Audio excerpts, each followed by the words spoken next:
जय हिंद साथियों, सिखो जीके में आपका स्वागत है। तो चलिए अपने सिलसिला को आगे बढ़ाते हुए आज बिहार एसआई प्रीवियस जो 26 दिसंबर 2021 को हुआ था, उसको लेकर के आज उपस्थित हैं। ये न कि दरोगा के लिए ही है बल्कि बिहार में आने वाले प्रतियोगी परीक्षाओं के लिए भी लाभदायक होगा। तो चलिए हम लोग पहला सवाल शुरू करते हैं यहाँ से अब नया सिलसिले में।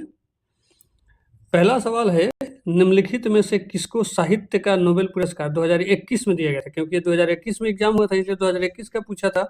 ठीक है, तो ऑप्शन है कि अब्दुल रजाक गुरहान, सुकुरो मनाबले, डेविड मैकमिलन, एमेंडम पटापुटियन। तो देखिए इसका सही जो आंसर होगा उस समय 2021 में साहित्य का नोबेल पुरस्कार जो मिला था वो था अब्दुल रजाक गुरहान को। ठीक है, ये तंजानिया के थे। ठीक ना, तो अभी 2025 में 25 का भी तो नोबेल पुरस्कार घोषणा हो गया है। तो साहित्य में मिला है लास्लो क्रासनहोरकाई को, जो हंगरी के लेखक हैं। ठीक ना, याद रखिएगा किसको मिला है, लास्लो। ठीक है, लास्ट में हम लोग अपने याद के लिए रख सकते हैं होरकाई। ठीक है ना, होरकाई। ये किस लिए दिया है, तो ये सम्मोहक और दूरदर्शी लेखनी, इनकी बहुत डीप थिंकिंग पर लिखते हैं ये, इसलिए इन्हें दिया गया है। 2025 में एक भारतीय व्यक्ति का भी नाम बड़ा समाचार में आ रहा था, अमिताभ घोष का। ठीक है, लेकिन खैर उन्हें नहीं मिला। अमिताभ घोष का जो है वो सबसे जो बेजोड़ शानदार बुक जो साहित्य अकादमी पुरस्कार दिलाया उन्हें, द शैडो लाइन। याद रखिएगा अमिताभ घोष का एक पुस्तक है द शैडो लाइन्स। ठीक ना, अगर साहित्य की बात करें तो भारत से रविन्द्रनाथ टैगोर को 1913 में उनकी लेखनी गीतांजलि के लिए साहित्य का नोबेल पुरस्कार दिया गया था। ठीक ना, चलिए तो नेक्स्ट आगे बढ़े हम लोग। दूसरा क्वेश्चन है कि प्रथम अफीम युद्ध, ध्यान दीजिएगा, ये 1839 से 1842 को हुआ था। ये 1839 से 1842 के दौरान हुआ था। ठीक है, नानकिन की संधि हुई थी इसमें, ध्यान देंगे। कहाँ है, ऑप्शन ए नानकिन, ये आपका आंसर हो जाएगा। प्रथम अफीम युद्ध का समापन करने वाली संधि कौन सी थी, तो नानकिन हो जाएगा। ठीक ना, 1842 में ये संधि हुआ था। ठीक ना, जिसमें चीन को हांगकांग जो है वो ब्रिटेन को देना पड़ा था। ये बहुत चीन के लिए बड़ा चीज था। ठीक है ना। अब दूसरा एक देखिए, दो अफीम युद्ध हुआ था, एक हुआ है आपका 1839 और पहला 42 तक। अगर दूसरा की बात किया जाएगा तो ये हुआ था 1856 से 60 तक। ठीक ना, इसमें पेनिंग का जो आपका पेनिंग संधि हुआ था। ठीक ना, चलिए नेक्स्ट क्वेश्चन। अरुणोदय योजना किस राज्य द्वारा प्रारंभ किया गया है? अरुणोदय, देखिए अरुणोदय नाम से ही पता चल रहा है। ठीक ना, ये इसका सही उत्तर हो जाएगा आपका असम। ठीक ना, असम अरुणोदय योजना शुरू करने वाला है। ये गरीब महिलाओं को डायरेक्ट डीबीटी के माध्यम से, ठीक है ना, खाद्यान्न वगैरह के लिए 1000 दिया जाता है इस योजना के तहत। ठीक ना, महिलाओं के लिए। चलिए नेक्स्ट आगे बढ़ते हैं हम लोग। अगला क्वेश्चन है हमारा, एशियाई खेलों में बैडमिंटन पहली बार किस वर्ष शामिल किया गया था? एशियाई खेल में बैडमिंटन का जब बात आएगा तो 1962 हो जाएगा।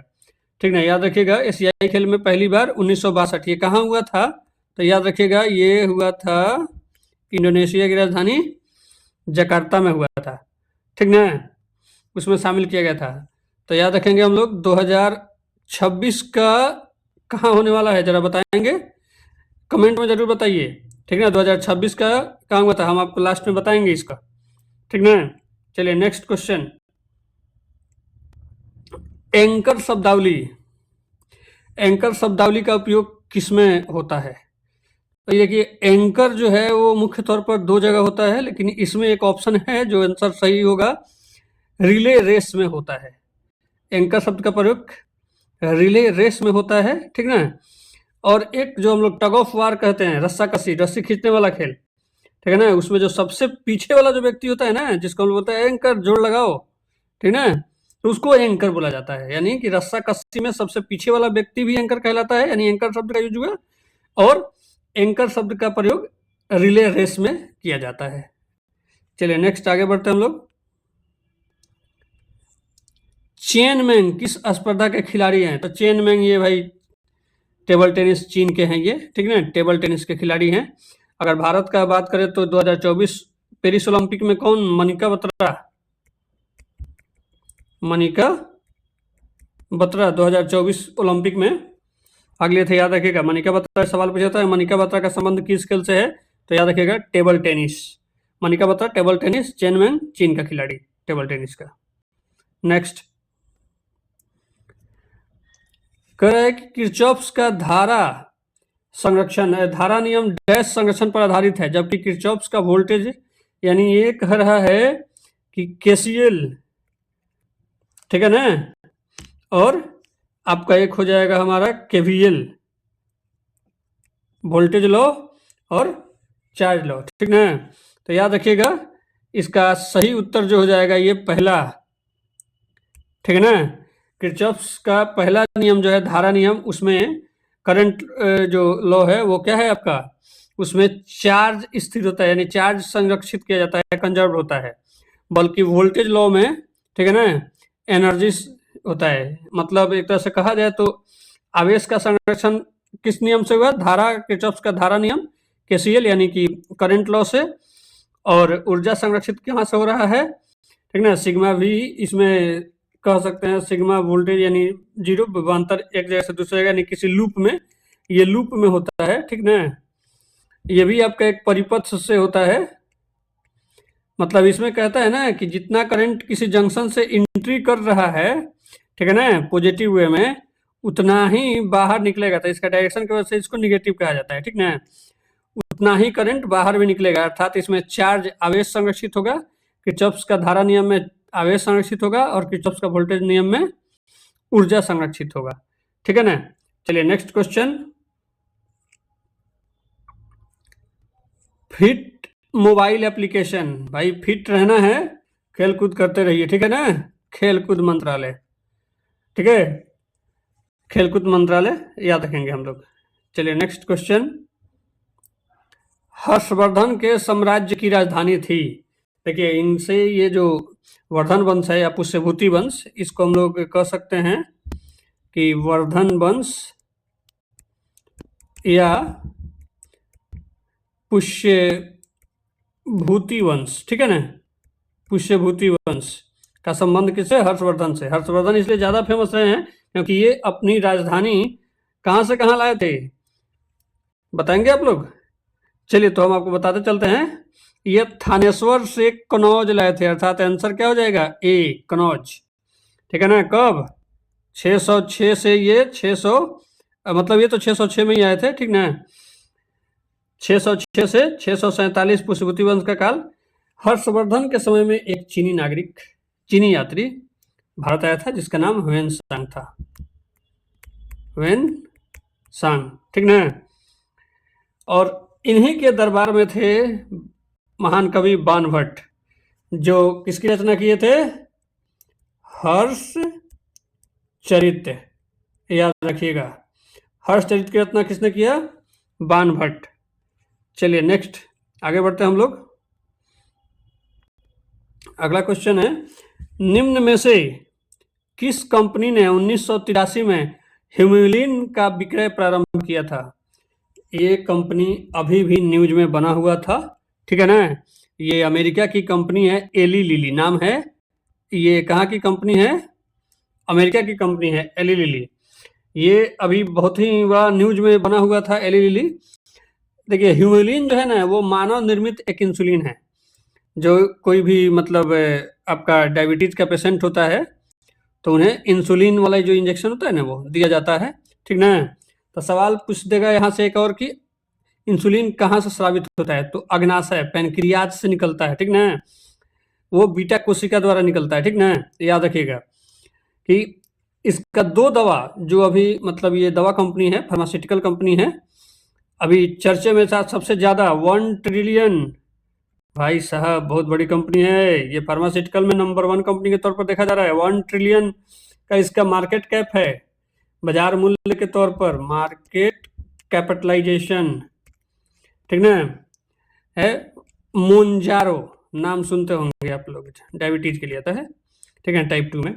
मोंजारो, ये दवा, ठीक है। और अभी जो था वो वजन घटाने वाली दवा एक है, ठीक ना, उसको जेप बाउंड कहते हैं, जेप बाउंड नाम है, जेप बाउंड।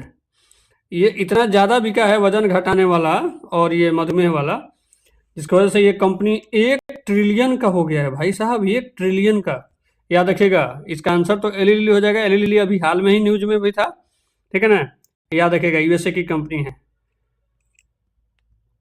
नेक्स्ट, निम्न में से ए प्रॉमिस्ड लैंड पुस्तक के लेखक कौन है भाई साहब? ए प्रॉमिस्ड लैंड मतलब आंसर हो जाएगा बराक ओबामा। ये पुस्तक किस लिए फेमस हुआ था? इस पुस्तक में लादेन को मारा कैसे गया इसका वर्णन किए हैं बराक ओबामा, कि हमें पता कितना दिन पहले चला था और किस तरह से हम, आप सुने ही होंगे पाकिस्तान के एबटाबाद में, ठीक ना, वही अपना जो लोल पड़ोसी है, बेवकूफ़ पड़ोसी, ठीक है ना, पाकिस्तान, वहाँ आ करके मार दिया है। अभी अमेरिका का वेनेजुएला इशू भी चल रहा है, ठीक है, न्यूज़ में देखते रहिएगा। चलिए नेक्स्ट क्वेश्चन आगे बढ़ते हैं हम लोग। सोनार का संक्षिप्तीकरण, तो ये भाई sound navigation and ranging, sound navigation and ranging, D option Sonar, SONAR। ये 1915 में पनडुब्बियों का पता लगाने के लिए पॉल लैगविन ने इसका निर्माण किया था, आविष्कार किया था, कह सकते हैं, बनाया था, ठीक है ना। सोनार से हम लोग क्या करते हैं? जल के अंदर किसी भी वस्तु का स्थिति, लोकेशन इत्यादि पता करते हैं, ठीक है।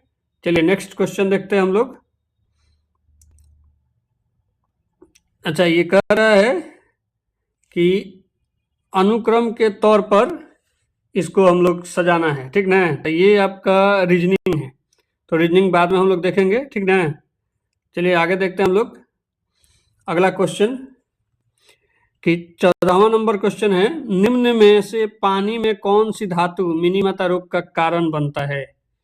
भाई मिनीमता रोग पारा से होता है। पारा कहाँ गया? सी ऑप्शन, मिनीमता रोग पारा मरकरी से होता है।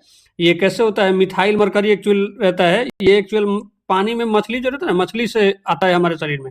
मछली खाओगे फिर खाने वाला से होगा, अर्थात तंत्रिका, जैसे हाथ पैर में सुनापन वगैरह आ जाता है, ठीक ना, बार बार आ रहा है, तो जरूर डॉक्टर से मिलिए, ये मिनीमता रोग का कारण बन सकता है। तो ये पूछा है हम लोग से, तो बताएंगे पारा की वजह से, मरकरी की वजह से होता है, ठीक ना। ऐसा नहीं मछली मत खाइए, खाइए, अच्छा है, लेकिन हिसाब से। चलिए अगला क्वेश्चन, ये भी रीजनिंग है, रीजनिंग बाद में देखा जाएगा, ठीक है। चलिए अगला क्वेश्चन है, गंधार कला शैली। भाई ये बहुत बार पूछा है, गंधार कला शैली, ठीक ना। ये कुषाण काल के दौरान का है, ये किस काल के है? ये कुषाण काल, ठीक ना, कुषाण काल। इसको हम लोग ग्रीको बौद्ध कला भी कहते हैं। क्या कहते हैं? ग्रीको बौद्ध कला भी कहा जाता है, ठीक ना। यानी कि इसमें क्या है ना, भगवान बुद्ध को यूनानी के देवता अपोलो के जैसा दर्शाया जाता है, ठीक ना। ये पुरानी शैली है, गंधार शैली, ठीक ना। गंधार कहाँ? गंधार, गंधारी वाला गंधार, हाँ, कंधार, काबुल, ठीक है ना। चलिए आगे बढ़ते हैं हम लोग। तो इसका आंसर क्या हो जाएगा, देख लीजिए एक बार, कि ग्रीक, भारतीय और ग्रीक कला का ये मिश्रण है, ठीक है ना। याद रखिएगा डी ऑप्शन, गंधार कला शैली किसका समन्वय है? तो भारतीय और ग्रीक कला का। चलिए नेक्स्ट, 17 नंबर क्वेश्चन में है कि भारत की प्रथम सौर ऊर्जा संचालित टेक्सटाइल मिल। भाई ये कपड़ा मिल जो परभनी महाराष्ट्र में है, ये सौर ऊर्जा से चलित है, ठीक है ना। याद रखिएगा, ये पहला कपड़ा मिल है जो सौर ऊर्जा से चलता है। चलिए नेक्स्ट क्वेश्चन, भारत में चाय उत्पादन में प्रथम स्थान किस राज्य का है? तो भैया भारत में अकेले असम जो है, असम चाय बागान बड़ा फेमस है, ठीक ना। ये 50 से 52% उत्पादन करता है चाय का, अर्थात आधा या आधा से थोड़ा ज्यादा कह सकते हैं कि अकेले असम करता है। इसका आंसर असम हो जाएगा, ठीक है ना। प्रथम स्थान दे रहा है ना यहाँ, प्रथम स्थान, तो इसका असम हो जाएगा आंसर। तो जान लीजिए दूसरे नंबर पर चाय उत्पादन में दार्जिलिंग कहाँ, वेस्ट बंगाल, यानी दूसरे नंबर पर वेस्ट बंगाल और तीसरे नंबर पर तमिलनाडु। ठीक है ना, चाय उत्पादन में प्रथम स्थान असम का, दूसरा वेस्ट बंगाल, तीसरा तमिलनाडु का। चलिए नेक्स्ट आगे क्वेश्चन देखते हैं। भारत के राज्यों में, ये एक बीपीएससी का क्वेश्चन इसमें आ गया है, ठीक है ना। जूट उत्पादन की दृष्टि से बिहार का स्थान, ठीक है ना, तो देख लीजिएगा भाई जूट उत्पादन में। ठीक है, चलिए इस पर हम ज़्यादा डिस्कस नहीं करेंगे, आगे बढ़ेंगे। ठीक है ना, बिहार में पूर्णिया में सबसे ज़्यादा जूट उत्पादन होता है। चलिए अगला क्वेश्चन देखते हैं हम लोग। अंतर्जातीय विवाह को प्रोत्साहन करने के लिए उड़ीसा सरकार निम्न में से कौन सा वेब पोर्टल प्रारंभ किया है? ठीक ना, तो याद रखिएगा, सुमंगल 2.5 लाख रुपया मिलता है अंतर्जातीय विवाह करने पर। ठीक है ना, उड़ीसा सरकार देती है 2.5 लाख, अंतर्जातीय विवाह प्रोत्साहन योजना, सुमंगल पोर्टल है। ठीक ना, चलिए आगे बढ़ते हैं हम लोग। भारत में जल प्रदूषण निरोध एवं नियंत्रण अधिनियम किस वर्ष पारित किया गया था? ठीक है ना, तो भैया ये आया था इमरजेंसी से पहले 1974 में। ठीक ना, 1974 में जल प्रदूषण निवारण और नियंत्रण अधिनियम पारित किया गया था। ठीक है, तो बताते चले जा रहा था। वायु प्रदूषण अधिनियम कब आया? वायु प्रदूषण ये 1981 में। ठीक है ना, पर्यावरण संरक्षण 1986 में। एक एक करके हम बता दे रहे हैं। ठीक है ना, देखो बता दिए आपको कि 86 में कौन आया? पर्यावरण आया, पर्यावरण। ठीक है, और उसके बाद 1981 में वायु प्रदूषण। अच्छा, साथ साथ बताते चलिए जरा सा, ध्वनि प्रदूषण अधिनियम कब लाया गया था? ध्वनि प्रदूषण 2002 में लाया गया था। ध्वनि प्रदूषण अधिनियम 2002 में, वायु प्रदूषण अधिनियम 1981 में। ठीक है, पर्यावरण संरक्षण अधिनियम 1986 में और जल प्रदूषण 1974। चलिए नेक्स्ट क्वेश्चन। निम्नलिखित में से किसे हिंदी साहित्य में उनके योगदान के लिए ज्ञानपीठ पुरस्कार से सम्मानित किया गया है? भाई साहब, इसका आंसर जो हो जाएगा वो तो पहले ही हो जाएगा, कृष्णा सुबती। ठीक है ना, हिंदी के लिए इन्हें मिला था। ठीक है, शास्त्री जी को संस्कृत के लिए मिला हुआ था। ठीक ना, याद रखिएगा, शास्त्री जी को संस्कृत के लिए मिला हुआ था। ठीक है, ये बहुत ही प्रसिद्ध प्रतिष्ठित पुरस्कार होता है ज्ञानपीठ पुरस्कार भारत में। ठीक है ना, भारत का प्रतिष्ठित साहित्यिक पुरस्कार के तौर पर इसे जाना जाता है। चलिए आगे बढ़ते हैं हम लोग। 33वें 2024 ओलंपिक खेलों की मेजबानी किसके द्वारा किया जाएगा? तो ये हो जाएगा आपका, कहाँ गया? 24 का पेरिस, 24 का पेरिस ओलंपिक खेल। ठीक है ना, यानी कि पेरिस हुआ। ठीक है, तो अब बताए चलिए अगला जो है 2026 का वो कहाँ होगा?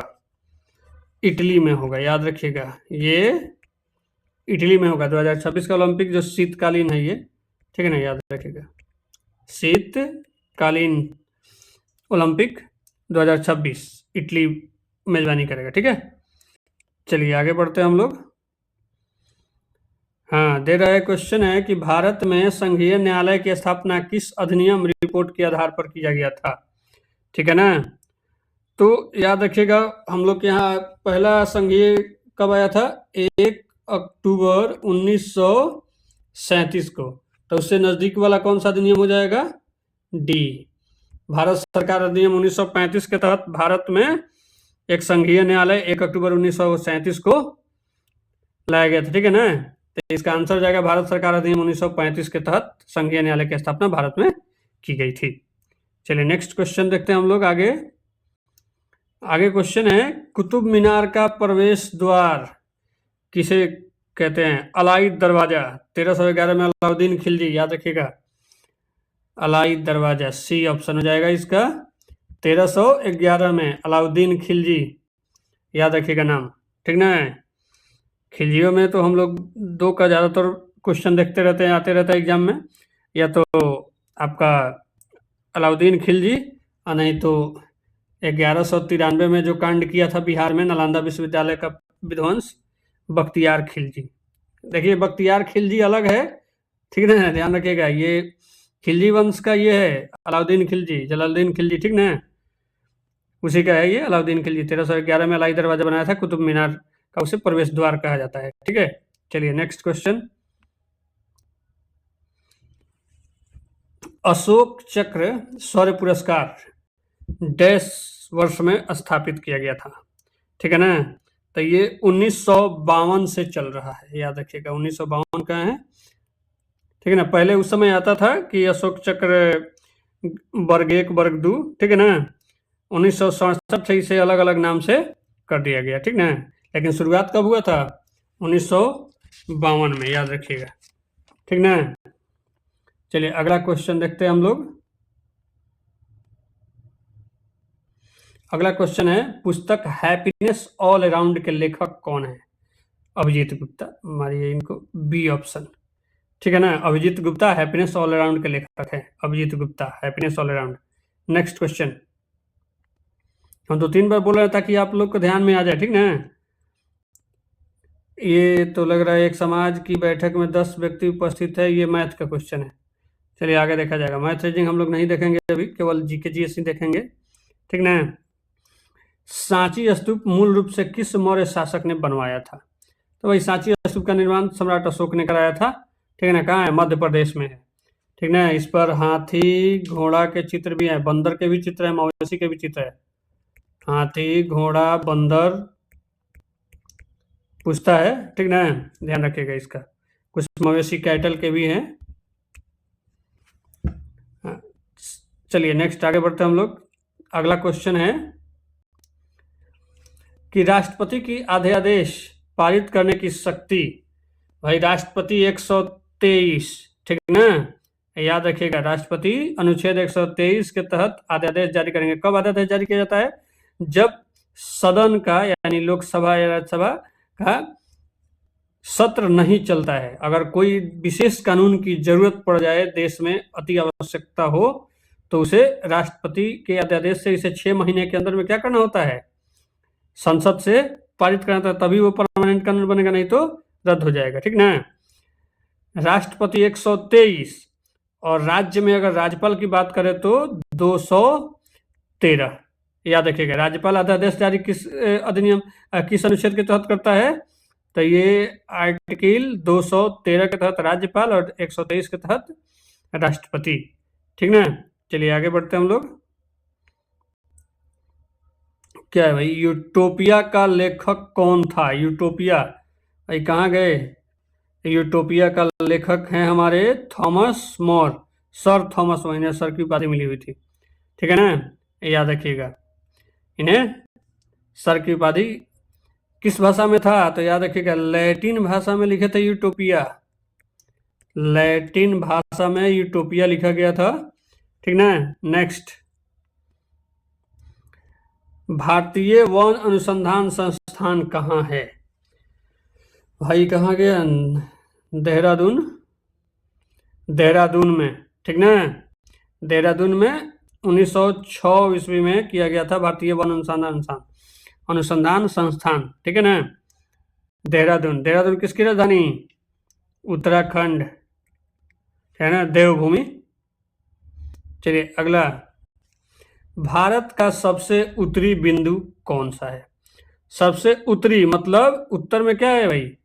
हिमालय, हिमालय के काराकोरम रेंज में स्थित सियाचिन ग्लेशियर, जो अक्सर चर्चा में रहता है। इतना ठंड है, हम लोग इतना कम ठंड में ही 5-6-10 डिग्री में हालत खराब होता है, वहाँ माइनस में चलता है, ठीक ना। तो याद रखिएगा वो इंदिरा कोल है, इंदिरा कोल, ठीक ना, इंदिरा कोल। ये इंदिरा गांधी से संबंधित नहीं है, याद रखिएगा, ठीक ना। इंदिरा पॉइंट जो है ये दक्षिणी है, सबसे दक्षिणी, उत्तर में इंदिरा कोल, दक्षिण में इंदिरा पॉइंट, ठीक ना, याद रखिएगा। इंदिरा पॉइंट को हम लोग क्या बोलते हैं? ये ग्रेट निकोबार में है तो पिग्मेलियन पॉइंट भी कहते हैं, पिग्मेलियन पॉइंट, इंदिरा पॉइंट को पिग्मेलियन पॉइंट भी कहा जाता है। ये ग्रेट निकोबार द्वीप में स्थित है, ठीक ना, याद रखिएगा। चलिए आगे, कह रहा है कि निजी क्षेत्र में लघु और मध्यमों मध्यम उद्योगों को विकसित करने के उद्देश्य से औद्योगिक ऋण यानी industrial credit and investment corporation यानी ये हो गया ICICI बैंक का विलय हुआ था इसमें, ठीक है ना, याद रखिएगा। ये इसका आंसर जो हो जाएगा वो आपका कौन सा हो जाएगा, विश्व बैंक के मिशन। पहले विश्व बैंक को किस नाम से, IBRD के नाम से, ठीक है ना। तो ये इसका ये जो है किसके अंदर में आ गया, ICICI बैंक, ठीक है ना, industrial credit and investment corporation of India, ICICI का होता है नाम, ठीक ना। चलिए याद रखिएगा, ऑप्शन इसका सी हो जाएगा, ठीक है ना। विश्व बैंक के मिशन के तहत ये काम शुरू किया गया था। नेक्स्ट,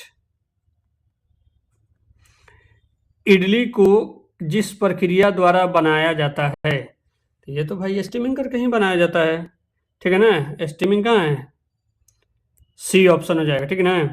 पहले पूरे को घोल करके फर्मेंटेशन के लिए रख दिया जाता है, ठीक है ना, और बाद में ये सबसे सुपाच्य भोजन में से एक है ये इडली, ठीक ना। चलिए स्टीमिंग मेथड से बनाया जाता है, याद रखिएगा, इसलिए ये आप इडली खाइए, इसे कोई दिक्कत नहीं है, इडली। नेक्स्ट, भारत का सक्रिय ज्वालामुखी द्वीप, भारत का सक्रिय मतलब कभी कभी फुटते रहे ना, जिंदा है भाई साहब ये, ठीक है ना, याद रखिएगा जरा इनको, ठीक है ना। तो बस हमारे यहाँ एक ही है, बैरन द्वीप, अंडमान निकोबार, बैरन द्वीप, अंडमान निकोबार, जो सक्रिय ज्वालामुखी द्वीप है भारत का। चलिए आगे बढ़े हम लोग। प्रदीप्ति नलिका तथा नियोन चिन्ह बल्ब में क्या होता है, तो इसमें क्या रहेगा, प्लाज्मा रहता है, ऑप्शन डी 37 का डी मारिए, उसमें प्लाज्मा होता है जनरली, ठीक ना। चलिए आगे बढ़ते हैं हम लोग। निम्नलिखित में से कौन सी समिति मौलिक कर्तव्यों से संबंधित है, ठीक है ना, मौलिक कर्तव्य, ठीक है ना, याद रखिएगा ये स्वर्ण सिंह समिति, ये कब, मिनी संविधान कब, 42वां संशोधन, 42वां संशोधन, ठीक है ना, 1976, याद रखिएगा। इसमें बहुत सारा, जैसे प्रस्तावना में पहली बार पूछता है कि प्रस्तावना में कितनी बार संशोधन हुआ है, तो एक ही बार हुआ है, 42वां संशोधन में 3 शब्द जोड़ा गया, ठीक ना। मौलिक कर्तव्य कौन, स्वर्ण सिंह समिति हो जाएंगे, ठीक ना, याद रखिएगा। और एक मौलिक कर्तव्य से एक वर्मा कमेटी का भी नाम कभी कभी या चर्चा में रहता है, याद रखिएगा। ये स्कूलों में जागरूकता के लिए कि मौलिक कर्तव्य के बारे में हम लोग जाने, जागरूकता करने के लिए वो बताए थे, तो 1999 के दौरान में, ठीक ना, ताकि ये लोग, ये बच्चों को पता चले कि हमारी मौलिक कर्तव्य क्या है। हम लोग सिर्फ फंडामेंटल ड्यूटीज जान रहे थे, ठीक है ना, तो ये फंडामेंटल राइट्स जान रहे थे हम लोग, अब ड्यूटीज को भी समझ गए, ठीक है। इसलिए स्वर्ण सिंह समिति के कहने पर 42वां संशोधन में मौलिक कर्तव्य लाया गया, ठीक है, और वर्मा समिति के तहत स्कूलों में इसका जागरूकता अभियान चलाया गया मौलिक कर्तव्य के बारे में। चलिए अगला क्वेश्चन, जहांगीर के शासनकाल में निम्नलिखित में से किस चित्रकार को नादिर उल अस्त्र, वाह, नादिर उल अस्त्र किताब से नवाजा गया था, ठीक ना। कहाँ गए भाई उस्ताद मंसूर साहब, उस्ताद मंसूर को उस समय का चित्रकला का मतलब एक तरह से कहा जाए तो नादिर उल अस्त्र एक पुरस्कार, एक सम्मान होता है, ठीक ना। जहांगीर के समय में चित्रकला जो है वो बहुत ऊंचे स्तर पे था, ठीक ना, ये चित्रकार हुआ करते थे उस्ताद मंसूर। चलिए आगे, दूध में उपस्थित शर्करा कहलाता है, माने कौन है, ठीक है ना। कहाँ गया, दूध से दही, लैक्टोज, ठीक है ना, लैक्टोज, ठीक है ना, लैक्टोज, दूध में उपस्थित शर्करा लैक्टोज कहलाता है, ठीक है ना, जो ग्लूकोज और ग्लैक्टोज से बनता है। किससे बनता है, तो याद रखिएगा, ग्लूकोज प्लस ग्लैक्टोज, ठीक है ना, ग्लूकोज ग्लैक्टोज मिल करके लैक्टोज बनाता है, जो दूध में पाया जाता है, ठीक है ना। चलिए अब देखिए ये कौन सा है भाई, फजल अली आयोग, फजल अली आयोग, याद रखिएगा, ये भाषाई आधार पर राज्यों के पुनर्गठन के लिए ये जस्टिस फजल अली जो है वो दिए थे कि उसमें सबसे पहला राज्य कौन बना था, बताएंगे जरा? 1956 में, ठीक है ना, आंध्र प्रदेश, आंध्र प्रदेश। ये सबसे पहला भाषाई आधार पर, मतलब भाषा के आधार पर पहला राज्य, ठीक है ना, फजल अली आयोग के द्वारा इसे लाया गया था। चलिए आगे बढ़ते हैं हम लोग। 42 नंबर क्वेश्चन तक आ गए हम लोग कि निम्नलिखित में से कौन सी संख्या पूर्ण वर्ग है। भाई साहब ये मैथ्स है, जरा सा आप लोग देख लेंगे, ठीक है, हम बाद में देखेंगे इसको। चलिए नेक्स्ट क्वेश्चन है, ओडोमीटर एक उपकरण है जिसके द्वारा मापन किया जाता है। ओडोमीटर मोटरसाइकिल, कार वगैरह में जो रहता है, ठीक है ना, ये दूरी का, कितना किलोमीटर चला गाड़ी कैसे पता चलता है, ओडोमीटर से, ठीक है ना, ये दूरी का, लंबाई, ठीक है ना, उसका मापन करता है। चलिए अगला क्वेश्चन, अपूर्वी चंदेला का संबंध किस खेल से संबंधित है ना, अपूर्वी चंदेला का, तो भाई ये तो शूटर है, निशानेबाजी है, 10 मीटर एयर राइफल में कहाँ गया निशानेबाजी, ऑप्शन सी, ठीक है ना, अपूर्वी चंदेला। चलिए नेक्स्ट क्वेश्चन आगे बढ़ते हैं हम लोग। जब 1942 में अखिल भारतीय राष्ट्रीय कांग्रेस ने भारत छोड़ो आंदोलन छेड़ा तब भारत का वायसराय कौन था? क्या गया भाई, लिनलिथगो था, ठीक है ना, जो भारत छोड़ो आंदोलन के समय, देखिए ये जो हुआ था ना भारत छोड़ो आंदोलन, इसको हम लोग अगस्त क्रांति भी कहते हैं। क्या कहते हैं कि ये 8 अगस्त 1942 से शुरू हुआ था, ठीक है ना, तो इसे अगस्त क्रांति के नाम से भी हम लोग जाना जाता है। कहाँ, ये मुंबई के कहाँ, ग्वालियर टैंक मैदान से, ठीक ना। इसमें एक नारा भी था, बताएंगे, भारत छोड़ो आंदोलन के समय, करो या मरो, ठीक है ना, गांधी जी ने नारा लगाया था। ये भारत छोड़ो का जो नारा है ये किसके द्वारा लाया गया था, यूसुफ मेहर अली के द्वारा तैयार किया गया था, यूसुफ मेहर अली के द्वारा तैयार किया गया था भारत छोड़ो का नारा, ठीक ना। चलिए जब अब मेहर अली से याद आया कि मेहरानी ने भी एक नारा दिया था, साइमन वापस जाओ। ये मेहर अली हैं, यूसुफ मेहर अली, जो भारत छोड़ो का नारा तैयार किए थे, ठीक है ना, और साइमन वापस जाओ मेहरानी ने लाया था, सॉरी मेहरानी साहब ने लाए थे, ठीक ना, याद रखिएगा इसको। चलिए आगे बढ़ते हम लोग। कह रहा है कि ऐसी समष्टि पारस्परिक क्रिया जिसमें एक जाति को लाभ होता है और दूसरी को न लाभ न हानि, अच्छा तो क्या कहते हैं हम लोग, तो देखिए इसमें है कि आपका सहभोजिता जो है, ठीक है ना, कमेंसलिज्म होता है, कमेंसलिज्म जिसको इंग्लिश में कहते हैं। सहभोजिता एक ऐसी प्रक्रिया होता है जिसमें एक जाति को लाभ होता है, दूसरा को न लाभ न हानि। एग्जाम्पल के तौर पर अगर कहा जाए तो क्या हो जाएगा, जैसे मवेशी और बगुला के बीच, मवेशी घास खाता है और पीछे पीछे बगुला जो है घास जैसे ही खाता है वैसे ही जो छोटे छोटे जो कीड़े मकोड़े होते हैं वो ऊपर आने लगते हैं, बस बगुला को उससे लाभ हो जाता है, उसका पेट भर जाता है, लेकिन उससे मवेशी को कोई फर्क नहीं पड़ता है। जैसे समुद्र में अगर, ये सबसे बढ़िया एग्जाम्पल है, शार्क मछली के साथ साथ एक और मछली चलता है, रेमोरा मछली, ठीक है ना। शार्क कोई भी चीज़ खाता है तो क्या करता है, शार्क जो है वो रेमोरा, याद रखिएगा नाम इसका लिख दे रहे हैं, रेमोरा मछली, ठीक ना। चाहे ऑर्किड का आपका जो पौधा होता है, एक फूल वाला पौधा जो आम के पेड़ पर होता है, उससे आम को कोई फर्क नहीं पड़ता है, ठीक है ना, एक को लाभ हुआ दूसरे को न लाभ न हानि, सहभोजिता कहलाता है, ठीक है। आगे बढ़े, चलिए 47 नंबर, निम्नलिखित में से किससे रामसर अभिसमय, रामसर कन्वेंशन संबंधित है, ठीक है ना भाई, रामसर ईरान में है, ठीक ना। कन्वेंशन वेटलैंड को यानी आर्द्र भूमि के संरक्षण से संबंधित है, ठीक ना। तो अभी हाल ही में आपको पता चला होगा कि आर्द्र भूमि के तौर पर जो है वो उदयपुर झील, कहाँ, पश्चिम चंपारण बिहार का, उदयपुर से राजस्थान मत चल जाइएगा, उदयपुर झील है, ये कहाँ पर है, पश्चिम चंपारण बिहार, पश्चिम चंपारण बिहार में है, ठीक ना। और उसके बाद एक और बिहार का आया है, जरा बता सकते हैं कोई?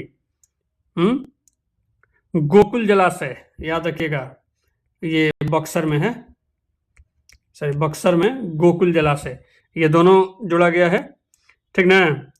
अर्थात अब टोटल 96, 95, 96 हो जाएगा, ठीक ना, रामसर साइट की संख्या भारत में, ठीक ना। चलिए अब आगे बढ़ते हैं हम लोग।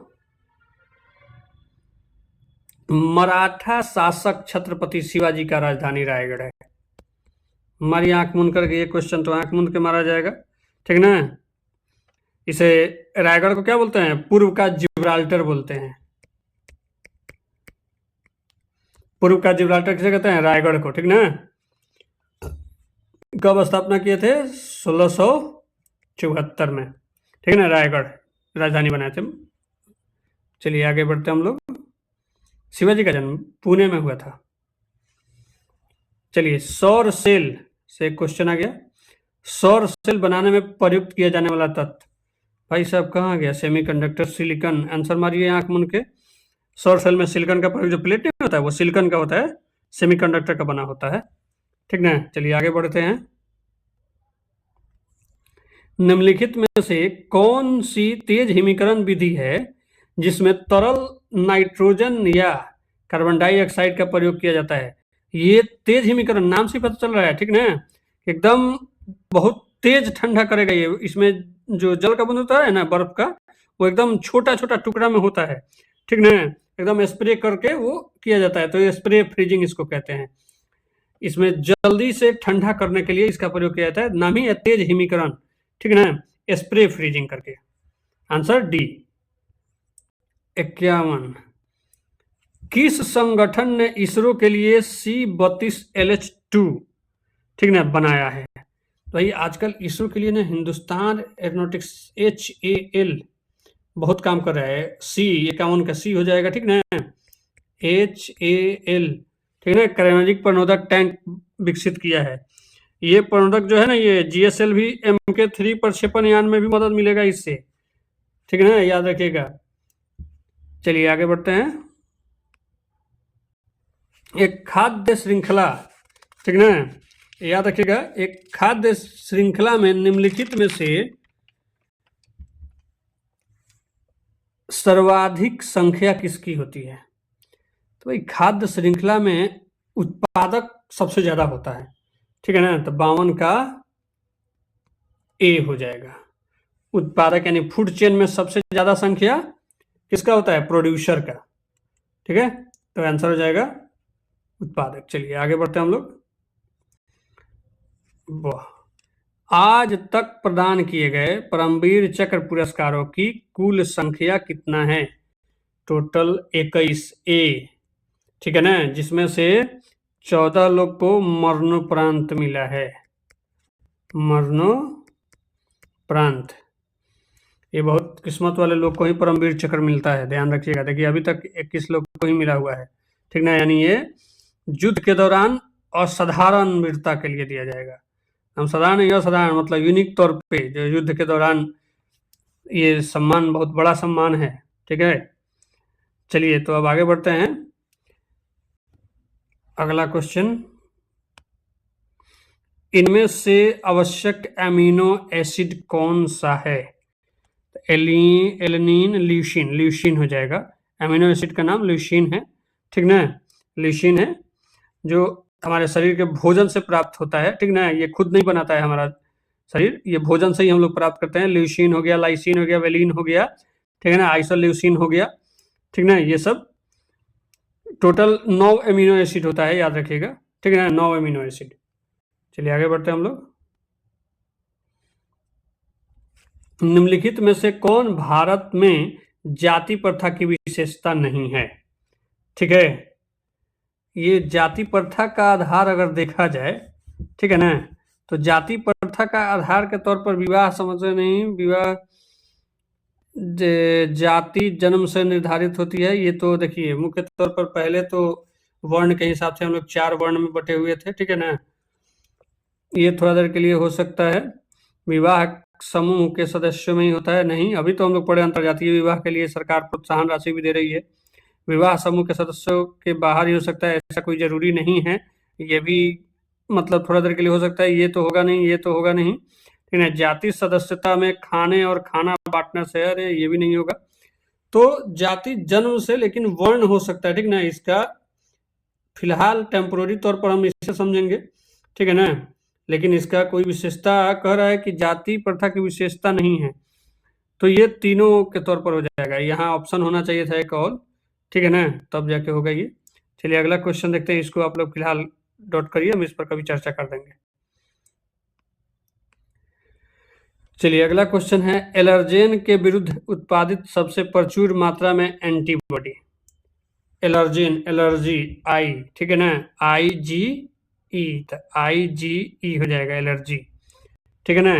याद रखेगा एंटीबॉडी जो है IgE, ये प्लाज्मा कोशिकाओं में होता है, ठीक है ना। ये कहाँ किसके साथ होता है ये एलर्जेन?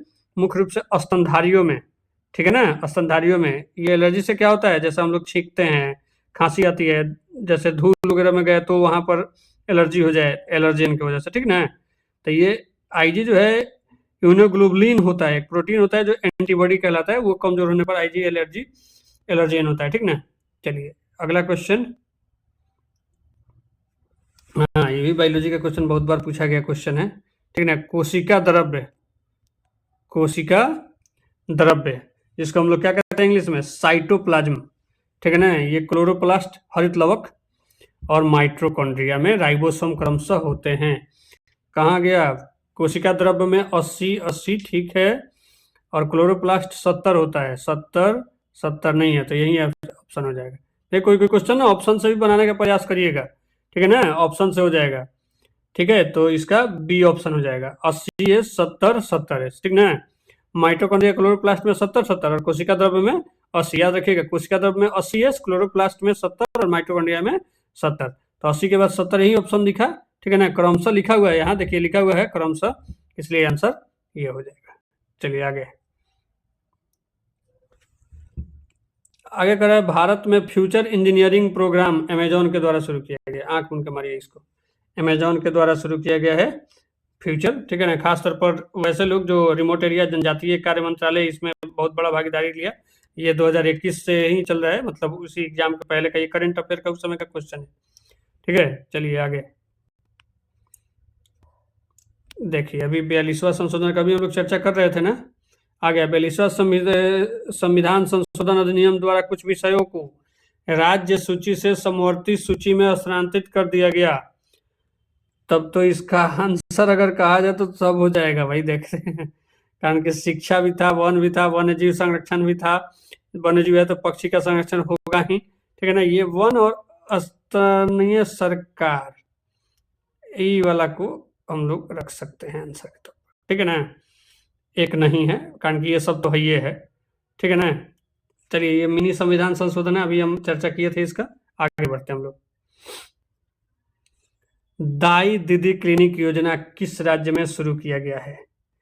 दाई दीदी क्लिनिक, दीदी से वेस्ट बंगाल नहीं जाइएगा, दाई दीदी छत्तीसगढ़ में लाया गया है, ठीक ना। जो आसपास के महिलाओं और लड़कियों के लिए मेडिकल मोबाइल सुविधा घर के आसपास उपलब्ध मुफ्त में कराया जाता है इसके अंतर्गत, ठीक ना। ये बहुत बड़ा मतलब कदम है ये छत्तीसगढ़ जैसे राज्यों के लिए। खैर हम लोग के राज्य में भी हो तो बढ़िया है। चलिए आगे बढ़ते हैं हम लोग। कर रहा है, एक मेट्रो ट्रेन एक स्टेशन से प्रत्येक, ये मैथ का क्वेश्चन है, मैथ का क्वेश्चन आगे देखेंगे हम लोग। चलिए अगला क्वेश्चन देखते हैं। सप्त क्रांति की अवधारणा को प्रतिपादित किया गया था। सप्त क्रांति एक एक्सप्रेस, एक ट्रेन भी है, ठीक ना, जो मुजफ्फरपुर से नई दिल्ली के लिए चलती है, ये आनंद विहार है, देख लीजिएगा। सप्त क्रांति का जो कॉन्सेप्ट है ना, ये राम मनोहर लोहिया साहब आए थे, ठीक ना, डॉक्टर राम मनोहर लोहिया, ठीक ना। जो इसमें कहता है ना कि पुरुष और स्त्री के बीच समानता होना चाहिए, राजनीतिक, आर्थिक और जातिगत असमानता का एकदम खिलाफ करना है, एकदम उसका विरोध करना चाहिए, जातियों के विनाश के लिए खास तौर पे, ठीक ना, विदेशी वर्चस्व यानी साम्राज्यवाद का भी विरोध करना चाहिए, आर्थिक समानता हो, नियोजित उत्पादन किया जाए, ठीक ना, और निजी संपत्ति का भी हम लोग की, कोई किसी अपना संपत्ति हम देखेंगे, उसका दूसरे किसी से क्या लेना देना, निजी जीवन में हस्तक्षेप का एकदम विरोध करना चाहिए, ठीक है ना। और हथियार अगर कोई लिया है तो उसका विरोध करिए, सत्याग्रह करिए, ठीक ना। ये वो 7 ठो कॉन्सेप्ट दिए थे, सप्त क्रांति जिसको कहा गया, ठीक है ना, राम मनोहर लोहिया द्वारा। ये बहुत बड़े विचारक व्यक्ति है, ठीक ना। देखते हैं अभी हम लोग राम मनोहर लोहिया स्वच्छता अभियान भी बिहार में चल रहा है। चलिए आगे बढ़ते हैं हम लोग। ग्रीष्म ऋतु में यानी गर्मी के दिन में होने वाली वर्षा, मैंगो सावर। भाई मैंगो सावर से आएगा नाम, तो इंग्लिश है, तो इंग्लिश सबसे ज़्यादा कहाँ? केरल। हम लोग बिहार है, हम लोग थोड़ा सा इंग्लिश एडवांस रहता है, कभी कभी कोई इंग्लिश पी लिया, खैर बिहार में तो बंद है अभी, तो भी इंग्लिश बोलने लगता है, ठीक ना। केरल हो जाएगा, ठीक ना। चलिए मैंगो सावर ये दक्षिणी राज्य में केरल कर्नाटक में भी कहा जाता है, तमिलनाडु के तटीय क्षेत्र में भी आमों को जल्दी पकाने के लिए विशेष तौर पे एक तरह से मतलब ये कहा जाए तो त्योहार के तौर पर मनाया जाता है, ठीक ना। जैसे चेरी ब्लॉसम, अप्रैल का वर्षा होता है जो कर्नाटक में चेरी ब्लॉसम कहते हैं उसको, ठीक ना। काल बैसाखी पश्चिम बंगाल। चलिए आगे बढ़ते हैं। छोटे उपग्रहों को प्रक्षेपित करने वाला देश का दूसरा अंतरिक्ष केंद्र विकसित किया जा रहा है, ठीक है ना। देखिए इसरो के ऊपर ना बहुत ज़्यादा, सतीश धवन केंद्र पर ना बहुत ज़्यादा प्रेशर अब आ गया है, क्योंकि वाणिज्यिक तौर पर भी इसरो अपना काम कर रहा है, तो इसके लिए एक और हम लोग को चाहिए ना। ये जब भी जाता है तो श्रीलंका के ऊपर से जाता है, ठीक ना। तो इसलिए तमिलनाडु में जो है, तमिलनाडु में, ठीक ना, किया जा रहा है, दूसरा तैयार किया जा रहा है। ये आपका थुथुक्कड़ी जिला है, कुड़ी जिला है, थुथुक्कुड़ी जिला, थुथुक्कुडी जिला, ठीक ना, वहाँ पर तैयार किया जा रहा है, ताकि और भी इसरो सतीश धवन स्पेस केंद्र पर भी ज़्यादा प्रभाव, ये प्रेशर ना पड़े कि आज प्रक्षेपण हुआ फिर अगला को प्रोजेक्ट किया जाए तुरंत, इसलिए तैयार किया जाए। अभी ज़रूरत है हम लोग का, अभी तो भारत इस दुनिया में नासा के एकदम पीछे पड़ा हुआ है कि भाई हमको टॉप करना है, और हम लोग आगे बढ़ेंगे भी। चलिए आगे देखते हैं। गंगेकोंड चोलपुरम, ये चोलपुरम है तो भाई राजेंद्र प्रथम साहब ही हो सकते हैं, चोल राजा राजेंद्र प्रथम, ठीक है ना। ये देखिए राजेंद्र चोल जो थे ना, ये कहा जाता है कि एक ऐतिहासिक शहर बनाए थे जो विश्व धरोहर में भी शामिल है, ठीक है ना, गंगेकोंड चोलपुरम, ठीक ना। ये वहाँ पर एक मंदिर भी है, बृहदेश्वर मंदिर, किसको समर्पित है? भगवान शिव को, बृहदेश्वर मंदिर, ठीक ना, याद रखिएगा। चलिए अगला क्वेश्चन, ये तो मैथ का क्वेश्चन है, आप लोग देख लेंगे आगे, ठीक है। अब हम लोग आगे देखते हैं 67 क्वेश्चन नंबर है कि नाभिकीय रिएक्टर में वह घटक जो श्रृंखला अभिक्रिया को नियंत्रित करता है, ठीक है ना। श्रृंखला अभिक्रिया मतलब एक लगातार जब हो रहा है नाभिकीय रिएक्टर, तो उसको कौन मतलब नियंत्रित करता है? तो नहीं बोलते हम लोग कैडमियम का छड़ भाई यूज करो, नियंत्रक छड़ उसको कहते हैं, ठीक ना, याद रखिएगा। ये खास तौर पर कैडमियम या बोरॉन का बना होता है, बोरॉन या कैडमियम का छड़ जो नियंत्रक के तौर पर नाभिकीय रिएक्टर में प्रयोग किया जाता है, ठीक है ना, याद रखिएगा। मंदक यानी मॉडरेटर को के तौर पर किसका प्रयोग किया जाता है? ग्रेफाइट या भारी जल, हैवी वाटर D2O या ग्रेफाइट, ठीक है ना। चलिए अगला क्वेश्चन हम लोग देखते हैं। वेबर के अनुसार निम्न में से कौन सा पारंपरिक अधिकार स्रोत नहीं है? तो वेबर साहब बताए थे जो प्रथा है ना, प्रथा की जो प्रचलन है, ये एक पारंपरिक अधिकार स्रोत है, ठीक है ना, याद रखिएगा, प्रथा है। वेबर बताए थे, मैक्स वेबर ने, कि 3 अधिकार दिए थे, एक पारंपरिक होता है, करिश्माई होता है और कानूनी तर्क संगत होता है, ठीक ना। तो ये प्रथा जो है ये चला रहा है। चलिए अगला क्वेश्चन कर रहे हैं, भारत की संसदीय प्रणाली में शून्यकाल, देखिए ये शून्यकाल जो है प्रश्नकाल के ठीक बाद आता है, ठीक है ना, वह ठीक समय जब प्रश्नकाल समाप्त होता है, तो ऑप्शन ये हमारा सही हो जाएगा, ठीक है ना। देखिए शून्यकाल जो है ना, ये उसमें अध्यक्ष का अनुमति चाहिए कि आप कौन सा मुद्दा उठा रहे हैं और किसको बोलने दिया जाए, ये कौन डिसाइड करता है? सदन का अध्यक्ष डिसाइड करता है, ठीक है ना। शून्यकाल 0 आवर, ठीक है ना, ये नियमित कामकाज एजेंडा से पहले होता है और प्रश्नकाल के तुरंत बाद होता है। ये 1960 में शुरू किया गया परंपरा है। ये कोई लिखित नहीं है कि संविधान में क्या भाई 0 आवर होगा ही, ठीक है ना, ऐसा 0 आवर होगा ही, ऐसा नहीं है। मतलब अमूमन तौर पे अगर कहा जाए तो दोपहर का 12 से 1 के बीच में अक्सर शून्यकाल आता है। न्यूज वगैरह में हम लोग जब सदन चलता है तो देखते रहते हैं, ठीक ना। शून्यकाल कोई कोई मुद्दा उठाना होता है तो उठा देता है लोग, ठीक है। शून्यकाल कब आया? प्रश्नकाल के बाद, और जो डेली सदन चल रहा है उससे थोड़ा पहले, मतलब 12 से 1 के बीच में धर के चलिए। ऑप्शन ए हो जाएगा। देखिए अगला क्वेश्चन है PURA, ठीक है ना, providing urban amenities in rural areas, A option, ठीक है ना। जरा ये ध्यान दीजिएगा, डॉक्टर APJ अब्दुल कलाम का दिया हुआ है ये पूरा, ठीक है ना। डॉक्टर APJ अब्दुल कलाम, भाई जिन्हें हम लोग क्या कहते हैं, किसका राष्ट्रपति? जनता का राष्ट्रपति, ठीक है ना। ये ऐसा व्यक्ति पूरे दुनिया में कहा जाता है कि इनका कोई विरोधी था ही नहीं। और रहेगा कैसे? ये बिना बजाने वाले जो ठहरे, ठीक है ना, मिसाइल मैन। चलिए इनको सत सत नमन, डॉक्टर APJ अब्दुल कलाम को।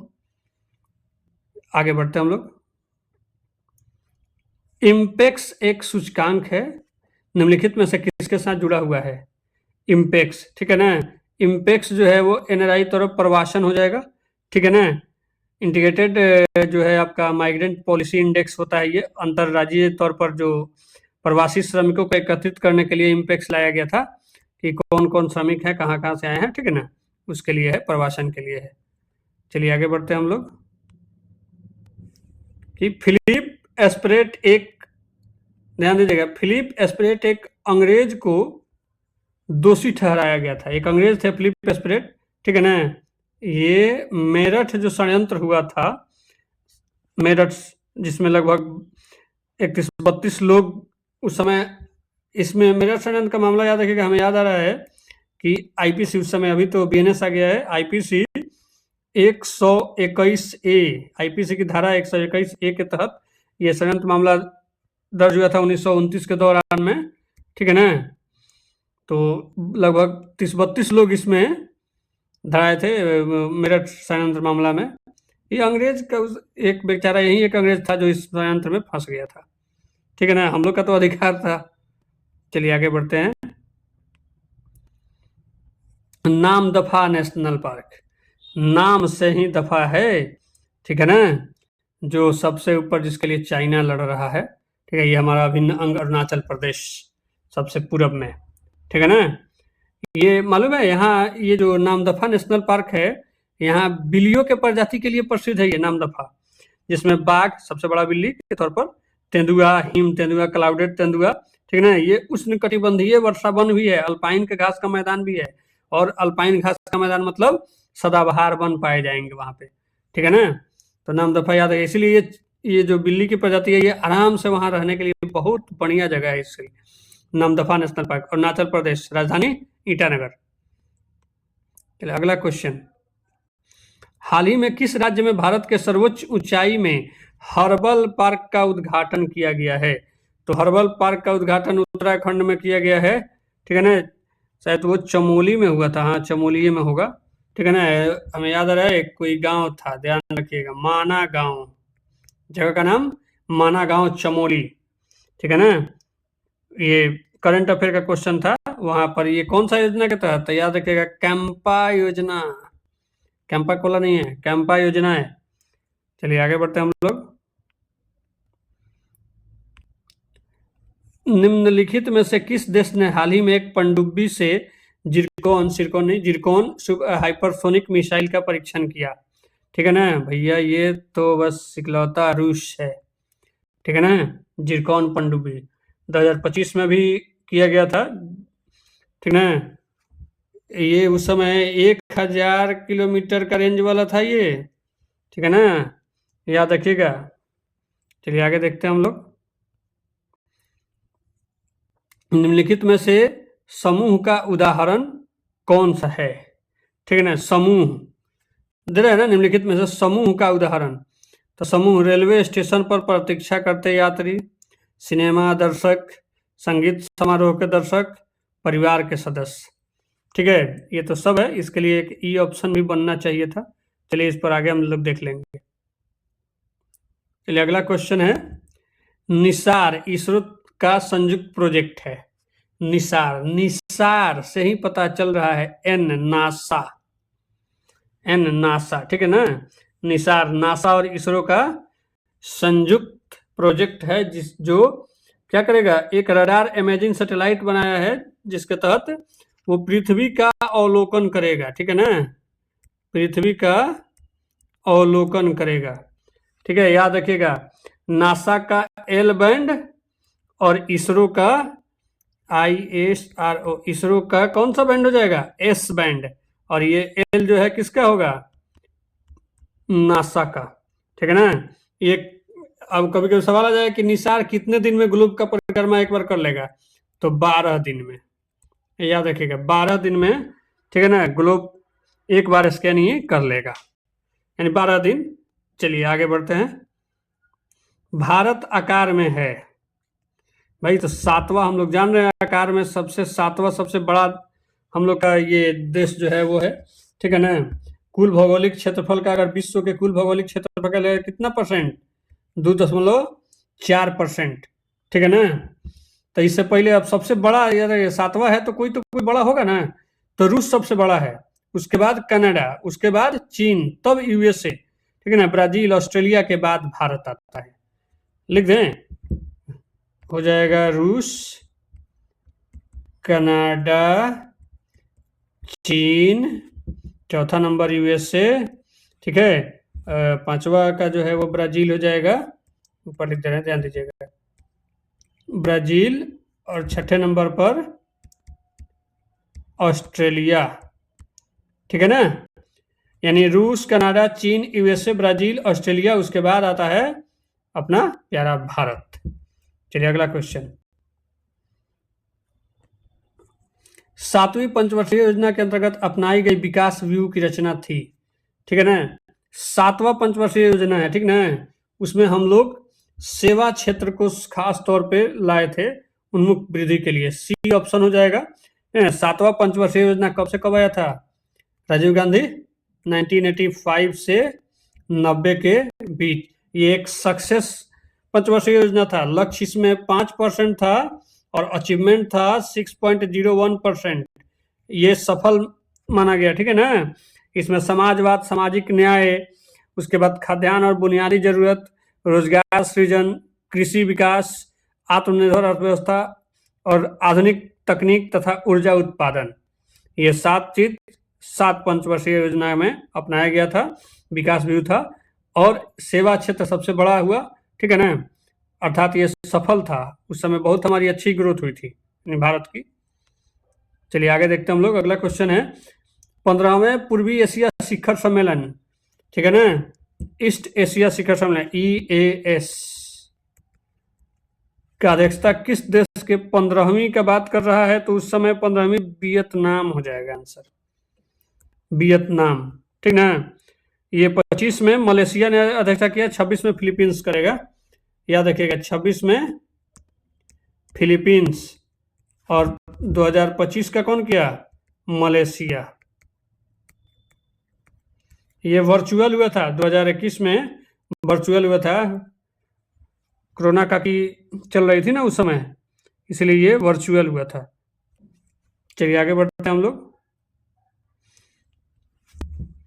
भारत का वाटरमैन सबके आदरणीय राजेंद्र सिंह, ठीक है ना, वाटरमैन के तौर पर जाना जाता है राजेंद्र सिंह को। अगला क्वेश्चन देखिए, कर रहा है, कर्क रेखा भारतीय राज्यों के निम्नलिखित में से किस समूह से होकर गुजरता है। तो हम लोग जान रहे हैं ना, 8 गो राज्य से गुजरता है। ठीक है, तो चलिए देखिए, बिहार से नहीं गुजरता है, झारखंड में चला गया, तो बिहार जहां जहां ऑप्शन में ना उसको काट दीजिए पहले, ये कट गया, ये कट गया। ठीक है ना, त्रिपुरा से तो गुजरता है, लेकिन आपका ये मेघालय से नहीं जाता है। ठीक है ना, मिजोरम जाता है, अर्थात बच गया है। देखिए सीधा तौर पे आ गया ना, आप बोले रहे ऑप्शन से भी कुछ चला करिए। ठीक है ना, मतलब कर्क रेखा 8 गो भारतीय राज्य से गुजरता है। ठीक ना, याद रखिएगा, अगर बात किया जाए कहाँ से, तो मध्य प्रदेश, छत्तीसगढ़, झारखंड, उसके बाद वेस्ट बंगाल, ठीक है ना, 4 होगा ना, MP, छत्तीसगढ़, CG, LG नहीं है, ये CG है, छत्तीसगढ़, झारखंड, वेस्ट बंगाल, मिजोरम, त्रिपुरा, त्रिपुरा हो गया, मिजोरम, और उसके बाद उधर गुजरात और राजस्थान, गुजरात तथा राजस्थान, 8 राज्य से गुजरता है, ठीक है ना। अगर पूछ दिया जाए कि पूरे कितना देश से कर्क रेखा गुजरता है 23.5 डिग्री पर, ठीक ना, ये 23.5 डिग्री उत्तरी अक्षांश का है, दक्षिणी में मकर रेखा होता है, ठीक ना। तो ये आपका लगभग 16 से 18 देश, 18 देश से गुजरता है, ठीक है ना। चलिए आगे बढ़ते हैं हम लोग। यहाँ गर्मी वाला जगह होता है, ठीक ना, याद रखिएगा थोड़ा सा, ताकि उससे पता चल जाएगा, आप मैप देखिएगा उससे पता चल जाएगा, चार, नाइजर, मैक्सिको, ये सब आता है, ठीक ना। चलिए आगे बढ़ते हैं हम लोग।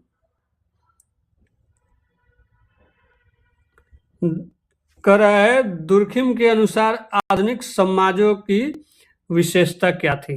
देखिए दुर्खिम बहुत अच्छे तरह पे कहा जाए कि विचारक थे, ठीक ना। ये बताया था कि जैविक एकजुटता जो है ये आधुनिक समाज की विशेषता है, ठीक है ना। दुर्खिम के अनुसार जैविक एकजुटता आधुनिक समाज की विशेषता है। चलिए आगे बढ़ते हैं हम लोग। आगे देखते हैं कि उत्पादन क्षमता के अंदर बिंदु, ये उत्पादन क्षमता यानी व्यवहार में लेकिन कुशल नहीं होना चाहिए उत्पादन क्षमता के तौर पर, तो कहाँ गया इसका ऑप्शन जो है वो व्यवहार है लेकिन कुशल नहीं है, सी ऑप्शन, उत्पादन क्षमता बिंदु। नेक्स्ट क्वेश्चन, कौन सा मंत्रालय खेल पुरस्कार से जुड़ा है। मनसुख मांडविया कहाँ है भाई, युवा कार्यक्रम और कौन सा, खेल मंत्रालय, मनसुख मांडविया अभी मंत्री हैं इसके, ठीक ना। चलिए आगे बढ़ते हैं हम लोग। अगला क्वेश्चन है वर्ग संघर्ष की अवधारणा किसने दी थी। देखिए ये एक वर्ग है, ठीक ना, वर्ग के आधार पर बांटे थे समाज को, ठीक ना।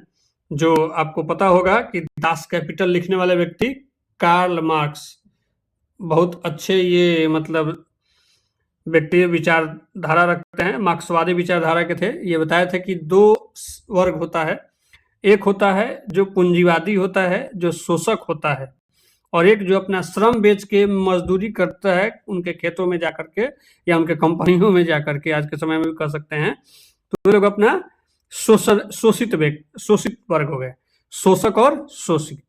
चलिए आगे बढ़ते हैं हम लोग।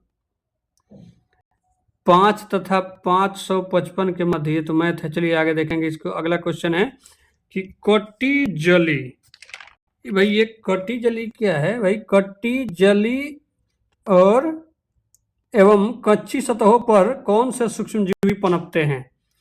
भाई ये कट्टी जली में तो ये कहाँ गया, बेसिलस को होता है, लेकिन ये बेसिलस नहीं आता है, ठीक है ना।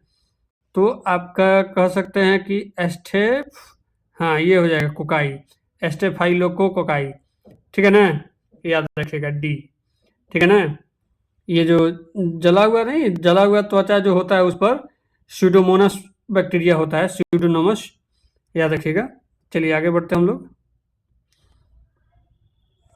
भारत के केंद्रीय सतर्कता आयोग का मुख्य कार्य क्या है। भैया ये जो बाकी लोगों की जांच करेंगे उनका ये जांच करते हैं, ठीक है। देश में जांच अभिकरणों पर निगरानी रखता है कि CBI ठीक से काम कर रहा है या नहीं कर रहा है। तो याद रखिएगा, कभी कभी पूछ देता है कि CBI दूसरों का जांच करता है, लेकिन CBI के ऊपर कौन है, तो CVC है, केंद्रीय विजिलेंस कमीशन। सब कंपनी में, प्राइवेट कंपनी में विजिलेंस आयोग एक बना हुआ है, विजिलेंस बोर्ड बना हुआ है जो निगरानी करता है कि काम अच्छे से हो रहा है या नहीं, ठीक है ना। चलिए आगे बढ़ते हैं हम लोग। कह रहा है कि अर्थशास्त्र में किसके अध्ययन के रूप में सर्वोत्तम रूप से परिभाषित किया जाता है। मतलब अर्थशास्त्र को सर्वोत्तम तौर पर कैसे मतलब किया जाता है, तो याद रखिए कि हम लोग जान रहे हैं कि समाज में सीमित संसाधन है, उसका कैसे मैनेजमेंट किया जाए, ठीक है ना। ये प्रबंधन को ही हम लोग सर्वोत्तम तौर पर मानते हैं, ठीक ना। कारण कि ये कौन बताए थे, अल्फ्रेड मार्शल तो मानव कल्याण बताए थे। ये एडम स्मिथ बताए थे। एडम स्मिथ को इकोनॉमिक्स का जनक भी कहते हैं, एडम स्मिथ। कमेंट में बताइएगा ये कौन सा पुस्तक लिखे थे 1776 में, हिंट देते रहे हैं, ठीक है ना। चलिए आगे बढ़ते हैं हम लोग। 91 नंबर क्वेश्चन, जब आयोडीन की घोल कुछ बूंदों से, आयोडीन टेस्ट वाला ये क्वेश्चन है। हाँ, चावल के पानी से मिलाया जाता है तो घोल नीला और काला हो जाता है, ये इंगित करता है कि चावल के पानी में स्टार्च है या नहीं है, मांड है या नहीं है, ठीक है ना, सी ऑप्शन, ठीक है। चलिए आगे बढ़े। नीला काला हो जाता है, आयोडीन टेस्ट स्टार्च से संबंधित है। चलिए अगला क्वेश्चन, तेल की पतली फिल्म से परावर्तित, ठीक है ना, ध्यान रखिएगा, तेल की पतली फिल्म से परावर्तित श्वेत प्रकाश में तो सब रहता है रंग दिखाई देने का, तो हो जाएगा व्यतिकरण, ठीक है ना, याद रखिएगा व्यतिकरण, इंटरफेरेंस। इंटरफेरेंस दुट होता है, एक विनाशकारी और एक कंस्ट्रक्टिव, ठीक है ना, डिस्ट्रक्टिव कंस्ट्रक्टिव। चलिए आगे बढ़ते हैं हम लोग। कौन सा स्वयं पोर्टल से संबंधित कौन है भाई, स्वयं पोर्टल से संबंधित शिक्षा है, ठीक है, याद रखिएगा शिक्षा विभाग का है, जो क्लास 9 से ऊपर क्लास तक के लिए डिजिटल लाइब्रेरी के तौर पर काम करता है स्वयं पोर्टल, ठीक है ना, 93 का ए।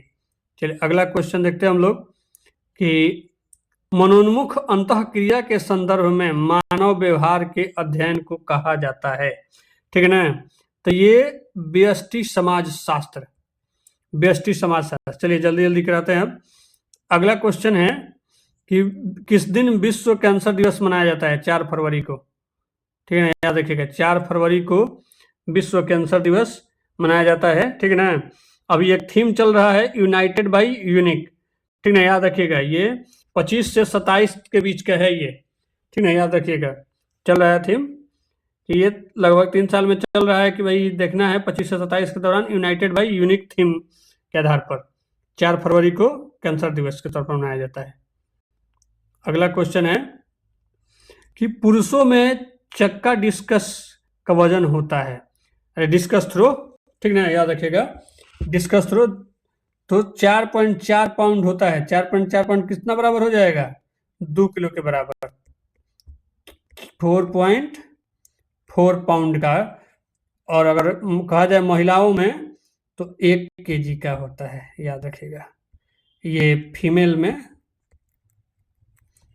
में जैसे चक्का का जो वजन होता है वो 1 केजी होता है और पुरुष में 2 केजी का होता है, ठीक ना।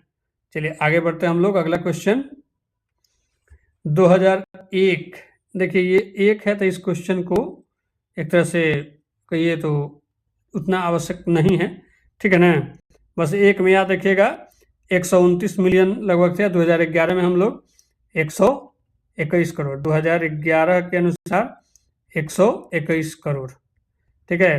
23-24 में हम लोग बढ़े हैं, ठीक है, इसका डाटा अभी तो फिर से चल रहा है, रिलीज होगा तो देखा जाएगा। चलिए अगला क्वेश्चन, क्वाड में कौन कौन देश है, क्वाड के प्रतिपादक शिंजो अबे, याद रखिएगा नाम इनका, जिनकी मौत हो गई, ठीक ना, शिंजो अबे जापान के प्रधानमंत्री, इन्हीं की देन है हम लोग के यहाँ बुलेट ट्रेन, ठीक ना। भारत